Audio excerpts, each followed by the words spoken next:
it's not generally appreciated that there was a Christian Zionist in the United Kingdom who were really, really in favor of establishing a Jewish state in Palestine. In fact, the clamor for that goes back about 2 centuries. And as a side stream to that Christian Zionist movement, there was another movement which is called British Israel. And in this movement, which eventually attracted 3 million followers, including up into the royal family of Great Britain, when Britain still had an empire, and they believed that they were Ephraim, that they were of the tribes of Israel, that they were the sons of Joseph. And there were some eminent authors who wrote some really good books about it. Now, British Israelism has gotten sort of a negative connotation over the years.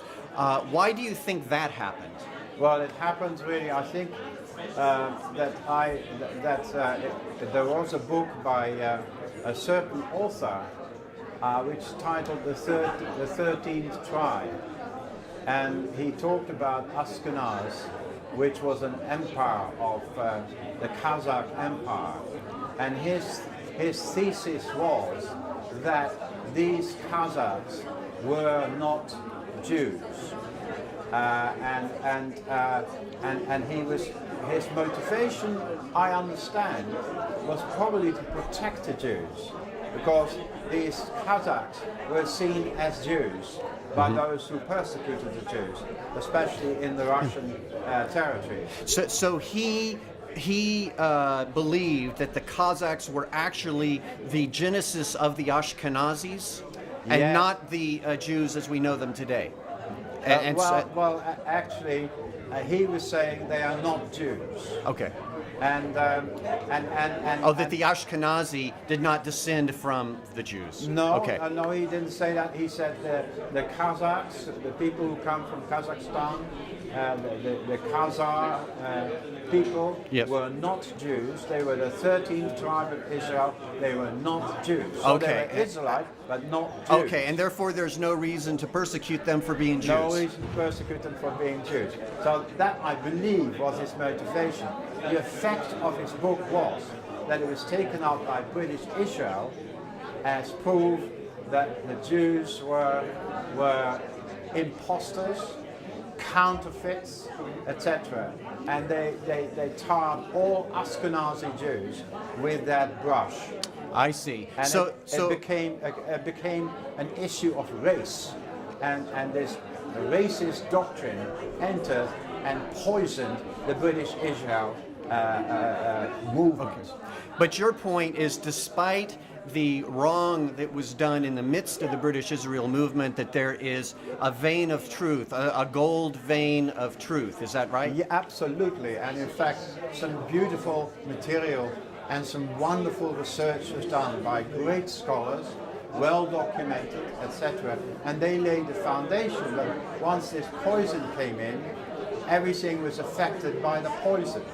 Right. And I was asked, because I started writing books about this subject in the late 90s, I was asked to give a talk at their conference, their national conference, as an invited guest. And because they knew that my mother was Jewish of Ashkenazi descent, there was a conspiracy going on. I gave my talk, which was very well received, but there was a conspiracy going on, and they put all sorts of nasty questions to me about my heritage. Okay. And I then basically answered their questions very patiently, but as they would not let go, I let rip and gave it with both barrels. And I refer to their movement previously having had 3 million members. And now you can't fill this hole. I see.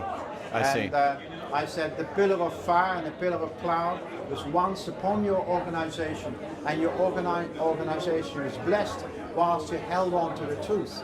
But once you allowed this poison to come in, The pillar of cloud, the pillar of fire had no option but to leave you. Okay. And look at you. You had 3 colleges, you had offices in Canada, America, Holland, Australia, New Zealand.